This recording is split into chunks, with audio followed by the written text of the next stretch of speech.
Welcome to the Library Service Safety and Security Podcast with Dr. Steve Albrecht. I'm the very same Dr. Steve Albrecht, and this podcast is sponsored by Library 2.0 and produced by the founder of Library 2.0, Steve Hargadon. My topic for this half hour goes with my podcast this week, connects to a blog that I've written about anger and conflict in the workplace involving library employees. But this time, let's flip it around and think about anger and conflict involving our interactions with library patrons. I have a lot of experience in dealing with people who are out of control emotionally. And my thoughts are guided today by a blog for Psychology Today written by Dr. Andrea Bonior, B like boy, O-N-I-O-R. Dr. Andrea Bonior is a psychologist.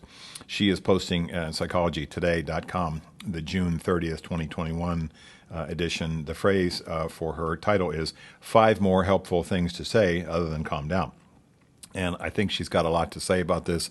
I'll be quoting from her piece and talking about how it relates to some of the things I have been saying in training and some of the things that I have said on this podcast and in some of the blogs that I have written about emotional control and anger and customer service and dealing with patrons who are, at the time we encounter them, losing their emotional control and our responses to that.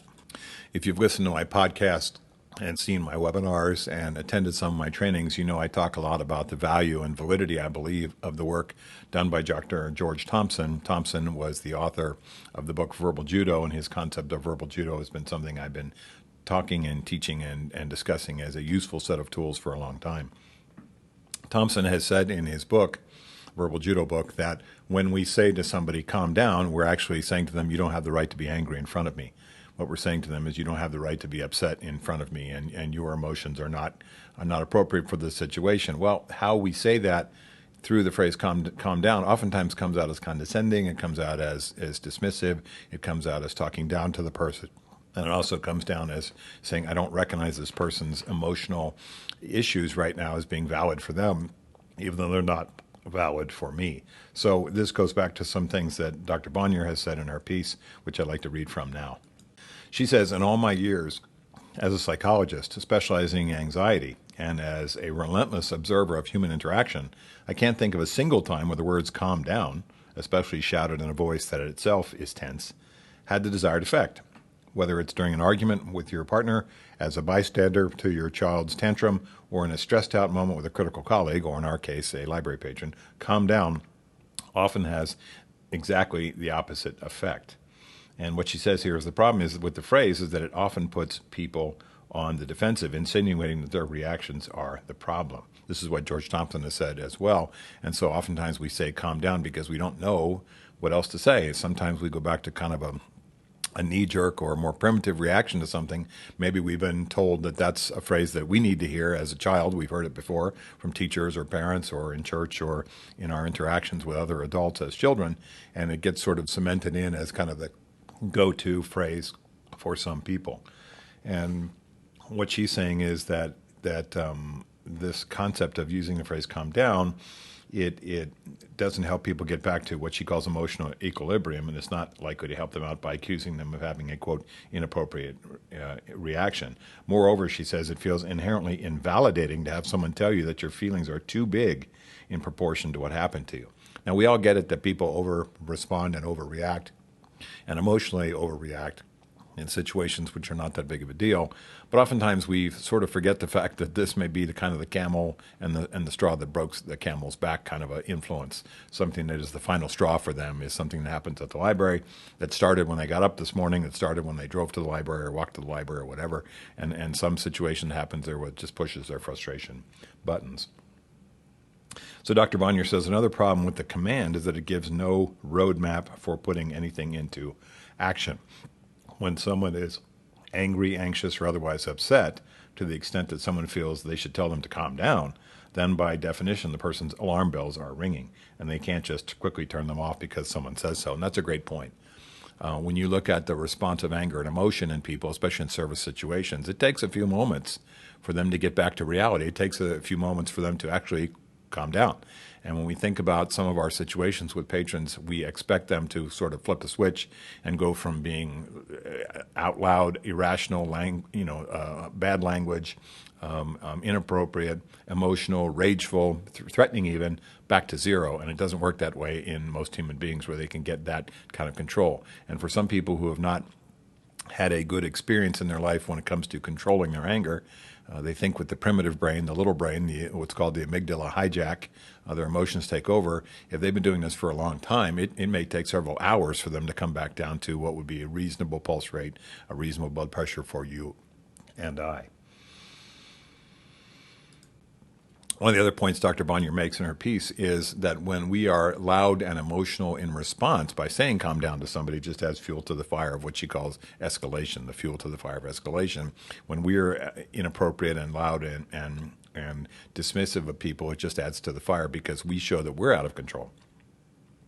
There's something I talk about in my service conversations with employees all the time, which is we are always on display amongst the patrons and through our bosses and coworkers, and you're being watched by people all the time in your response to interactions, positive or negative, in the service experience.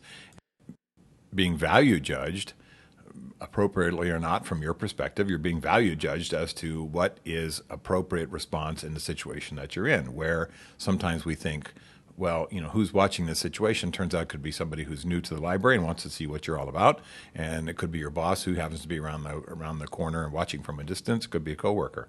So we have a kind of a brand ambassadorship that we have to carry on. Our approach as professional service providers in the library has to include a perspective on how we deal with angry people, how we deal with people, and saying calm down doesn't get those kind of high service marks that we want when it comes to managing those types of situations.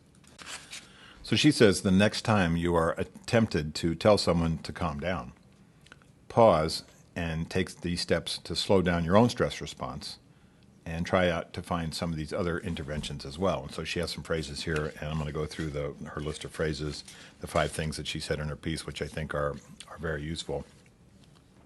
One, she says, start by saying, I understand this is upsetting. The value of this statement, she says, is that it shows immediate empathy. Instead of making the person feel that there's something wrong with them, which risks pushing them away, you're attempting to make a connection. By validating the fact of their distress, you lessen the risk that they'll get more frustrated with you not getting it, which can turn them against you. And so I've used a similar phrase in my training discussion, which is, I can see you're upset. I understand this is upsetting. I can see you're upset. I can tell you're mad. Thanks for telling me about what's going on. Thanks for telling me about what happened last time. That's very helpful for me to know. She says, be wary of making the statement into dismissive of a tone, and however, or pairing it with a quick request to move on. And she says, think of a monotone customer service representative reading off a script if you want to know what to avoid. I've had this happen to me with the cable company, with the credit card company, with the airline company, where they have this sort of read off the script. I'm sorry you're not having a good day, sir, kind of a response. And the other part, which I've discussed a lot in training, is some of these things may need to happen more than once. You may need to say some of these things more than once. Why? Because as we know, people are not great listeners.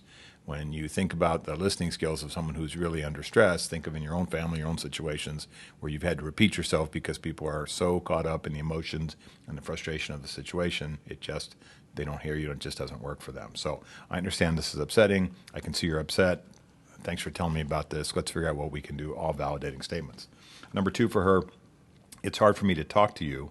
It's hard for me to talk with you when things feel intense, when things feel this intense. It's hard for me to talk with you when things feel this intense. And I have a variation of that, which is I can't help you if you're going to yell at me. And that's more of a kind of a street language conversation with some people who are just not getting it. I can't help you if you can't help me. I can't help you if you're going to shout. I can't, my boss won't let me help patrons that curse at us. It's as simple as that. I mean, those kinds of variations on the theme. She says this can be a helpful thing to say when it's a heated argument, you're passing the point at which productive conversation reaches a resolution. The key here is to convey that you still want to talk, but that things feel potentially damaging in their current state. And you're giving this person a potential life raft, right? Illuminating the situation for them so they can take their frantically intense emotions and more of an even keel. So when we look at this kind of an approach, which is I can't help you if you don't stop shouting. I can't help you if you're going to curse at me. I can help you if you're going to be that way. I won't be able to understand you as best I can. There's some variations on that you might be able to say, which could be useful. The third tool she provides in her blog piece for Psychology Today, she says, I'm going to pause for a moment to slow things down. That's a great one. I've said something similar, which is I'm going to stop for a minute to catch my breath. I'm going to stop for a minute so you can catch your breath. I'm going to stop for a minute so we can figure out what to do. It says to the person, I'm going to try to get control of my emotions. And we're really going back to an idea that we've talked about a lot, which is modeling.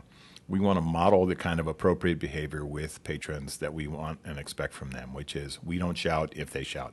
We don't curse if they curse. We don't lose emotional control if they do. We don't lose professionalism if they're not acting like a rational human being. We keep it together. So this idea, I'm going to pause or I'm going to stop for a minute, as I have said, to slow things down, says let's take a cleansing breath, let's take a break here, just a couple seconds. And in my discussions, in my articles and blogs about and podcasts about anger, I've talked a lot about the value of the pause, which is just stopping for a few seconds can do a lot towards slowing down people and the emotions and the momentum that they create. The pause in your own response in anger management says that I'm going to catch up, let my emotions and my hormones and chemicals and body reactions catch up to the situation that I'm facing in terms of my anger and get back to more even keel. So I like this process here because it models what we're trying to do with the patron. She says this phrase can be helpful in a conflict because it has the potential to model relaxation techniques without it feel like an accusation of anything or forcing this person to follow you. Try for a tone that is not condescending and that acknowledges your own role in the conflict. Again, it's not always our fault. Sometimes it's their fault, but we don't use that as the jumping off point. Then really pause, truly pause, she says, whether they follow you or not. Stretch your body, get some air, do some breathing exercises. Even if they don't follow your lead, at least you know that you'll be better able to manage what's to come and to lead by example. So this is this modeling piece. If you show yourself taking a breath, if you show yourself as using the kind of body language that's sort of calming things down, which is open palms, fingers pointing upward, saying, I get it, right? Not crossing your arms, not rolling your eyes. And be careful with the breath, too. It's easy to go as if you're frustrated in a kind of condescending way, but just take a breath that sort of slows you down and demonstrates to the person this is how we slow down in our world here. The fourth one, she says in her piece, I'm here with you in this. And I say versions of, I'm here to help you. It's my job to make sure things are better for you. It's my job to make sure you get the help that you need, whether it's me or somebody else. It's my job to understand you better, and so I want to listen as carefully as I can. And this is when I've talked about taking some notes and bringing out your pad and pen and just saying, tell me about what happened yesterday, or tell me about, can I get your name? Can I jot down some notes? Can I capture what you're talking about here? Because for some people, that demonstrates empathy. Also, it says, I'm paying attention as a professional listener. I'm trying to capture things in a way that may be useful for me to help you figure out what we need to do together. The solution may be in my notes. Also, from my perspective, I'm big on security incident reports, and if we have to document frequent outbursts and things where people are doing behaviors and language that are bad for the library business, we want to be able to capture exactly what was said. The other thing I like about taking notes is it buys you a little bit of time. It slows things down. I talk, you talk, I talk, you talk. There's more of a back and forth when they see you're taking notes. It's an empathy building device. But also it does help you capture things that you want to put into an incident report, and so you can verify that you were there, and then kind of the emotions of the situation, you were able to capture the facts, at least as you interpreted them, at least the person explained them to you about what may have happened to them that brought upon this whole episode. So I'm here with you in this. I'm here with you on this situation. I'm here to help you.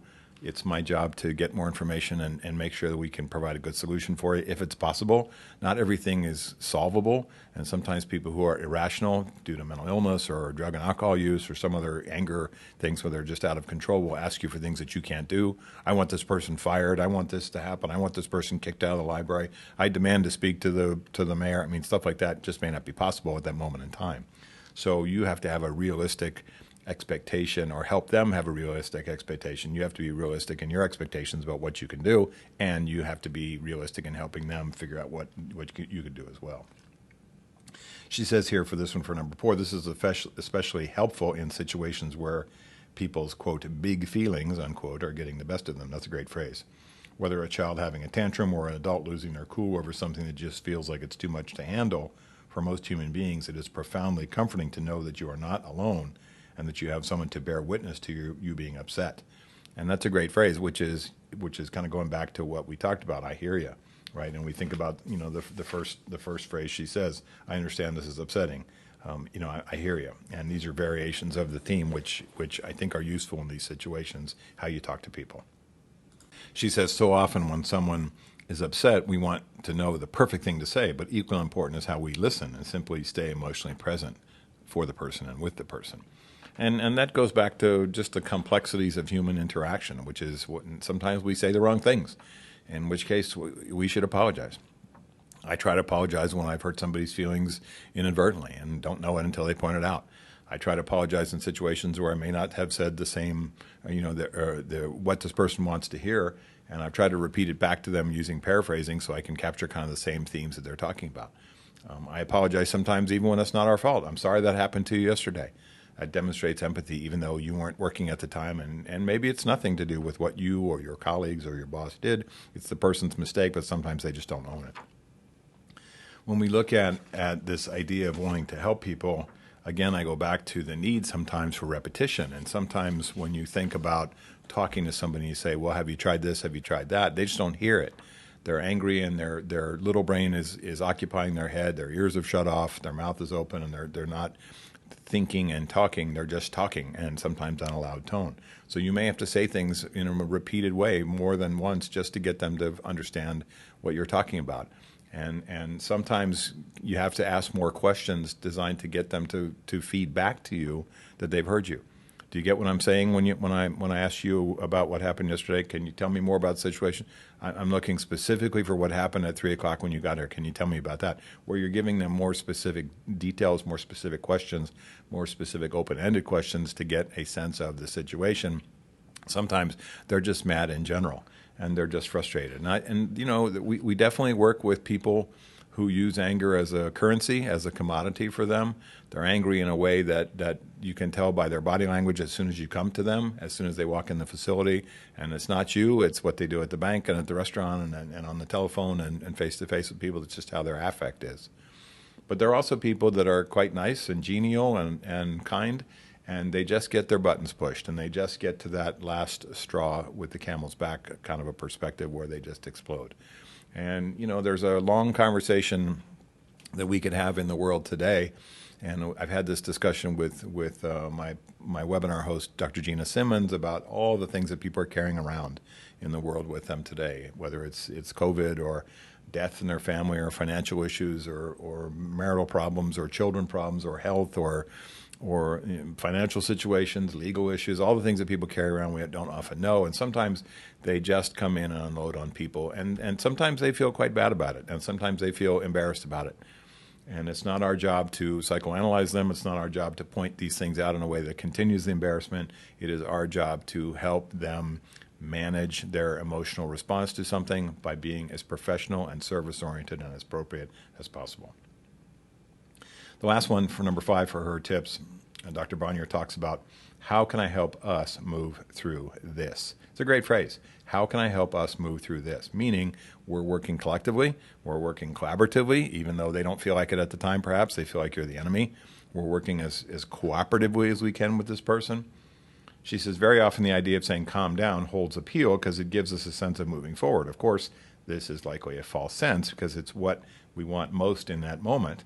Right, the assurance that we can get through whatever is happening and to solve it preferably quickly. So although calm down won't be likely to do the trick in that regard, you can still think about moving towards a solution if that's what it feels like is most pressing. And if it feels too upsetting to simply sit with a person in their distress, right, by offering your help, you once again are going for a spirit of connection rather than just accusation or separation. Just make sure you speak it with an extra dose of patience so the person doesn't feel like that the clock is ticking loudly in their ear, which will likely agitate them even more. How can I help us move through this situation? How can I help you move through this situation? Lots of variations of this. How can I help us come up with a solution? How can I help you get what you need from the library today? What's the best thing for you that gets you happy with their service here. Lots of variations that you can say.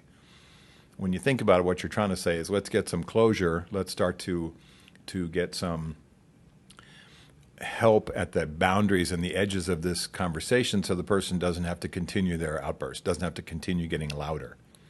One of the things I try to say to people who are upset is, when I say, I can see you're upset, what I'm trying to say to them internally and into the part that's making them most angry is, I get it. You don't have to escalate your behavior louder. You don't have to turn up the jets, turn up the juice, turn up the volume even louder. I get that you're upset. When I think about that kind of a closure piece, how can I help us move through this? How can I help you? What are the best solutions for us to get this situation solved? It may be things that you're not able to do without permission. It may be things that you have to get your boss to sign off on. It may be back to a concept I talk all about in our discussions and training, which is alignment. Maybe there's a better colleague, a better supervisor, boss, manager in place that could help you in the situation, get to this person and connect with them better, despite your best efforts, than you can. When I look at problem solving in these situations, it's not always a perfect answer. And sometimes, they go away upset. And I've always said in our service discussions that I think sometimes the best we can do with a patron is that they go away, relatively satisfied, that we did the best we could for them. We're not always going to be able to problem solve perfectly. We're not always going to be able to solve every situation to their satisfaction where they get justice, quote unquote, for what happened to them yesterday or what happened to their kids or something like that. What we're about is trying our best in the time and situation and the space that we have, and knowing that you can't spend 2 hours talking with somebody. I get it. You've got to do other parts of your job. You've got to go help other patrons. But in the time that you're with somebody who's upset, and you use some of these tools that Dr. Bonnier has talked about skillfully, and you use some of these phrases in lieu of the conversation killer, the one that just pushes people's buttons, the calm down phrase. When we do those things in a way that's service-oriented and treats the person with dignity, even though they're acting irrationally and obnoxiously or impolitely, we're doing the right thing on our behalf as a service provider. When I look at anger in people, it is so complex. It is oftentimes based on primitive emotions and hormones and chemicals that go racing through our body when we feel that fight or flight modality. It goes back to frustrations that may have started several years ago, and this person is blowing their top. It may be a personality quirk or an eccentricity that they have where they just cannot control their behavior in public when it comes to getting frustrated. And these folks have problems with road rage, and they have problems with waiting in line, and they have problems with patience, and they have problems with empathy, and they have problems with seeing other people's role and response in their world, and they kind of trample over and steamroll over people. This bull in a china closet kind of perspective, which is my way, the highway, and I'm gonna trample on other people's feelings over the phone, face to face, or in social situations, is not useful for them. Again, we're here to look at what you can do in the shortest period of time possible, not being dismissive or not being condescending, but being able to demonstrate quickly and professionally and assertively the empathy that's necessary in these situations to get control of your own emotions, because it's easy to get our buttons pushed as well, and to help as best as we can, as skillfully as we can, to get the patron's emotional response back under control. Now, what's your reward for all this? Sometimes they may say, I feel better, thanks for letting me vent, or I apologize. Sometimes they may say, I wish I hadn't said that, I apologize for that, I didn't really mean that, I didn't mean to take it out on you, I'm having a rough day. That's what emotionally mature people say. That's what reasonable people say when they lose their cool. Unfortunately, we don't always deal with emotionally calm and mature people. We deal with people who don't have those characteristics and can continue to be angry even if we've done our best. I look at the service interaction sometimes with people and you say, you've done your best. They don't thank you for the 2 hours of work that you did. They don't thank you for solving the problem. That's okay. We take our reward from each other. We take our reward from our bosses. We take our praise from ourselves. We take self-sufficiency and self-praise, saying, I know I did a good job. But I think you have to look at people sometimes and say, do they have the emotional maturity and the ability and the kindness in their hearts to thank you for what you've done, or apologize when they've been clearly obnoxious or inappropriate or not? I don't think you ought to wait for it. I think you give them praise and support and thanks when they do it.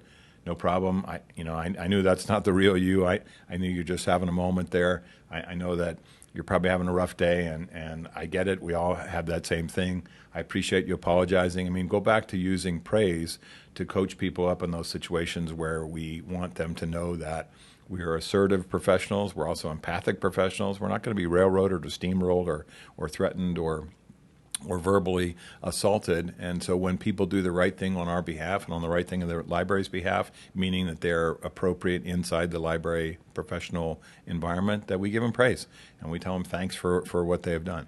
If you get that opportunity, use that and be part of their understanding that their change in behavior in a positive way will get them support and praise from you.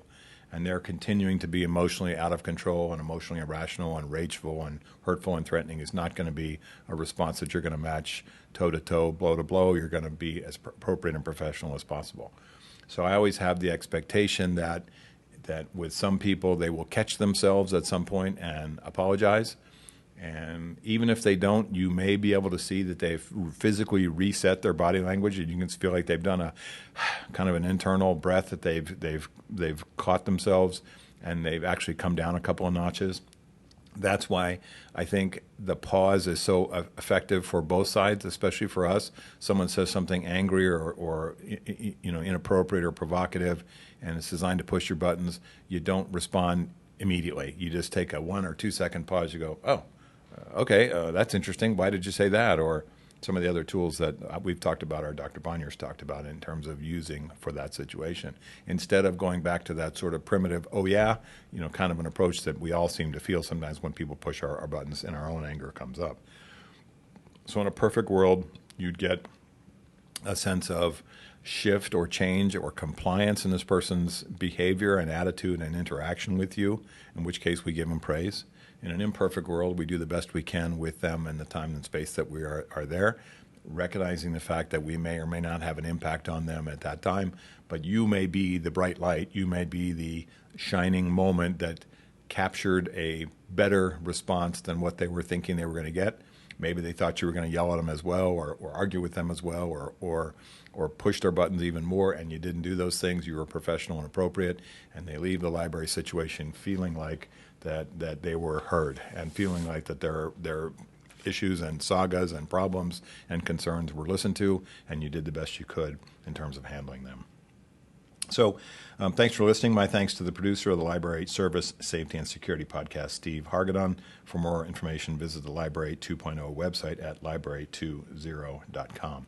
As a reminder, I do at least once a month, we do a webinar, paid webinar, where we bring in either me talking about a certain library service, safety, or security subject, sometimes management stuff, sometimes staffer stuff, sometimes safety, security, and service things, or we're bringing a subject matter expert. I also do at least 2 podcasts, if I can, per month for Library 2.0, and also two blogs per month at the Library 2.0 site.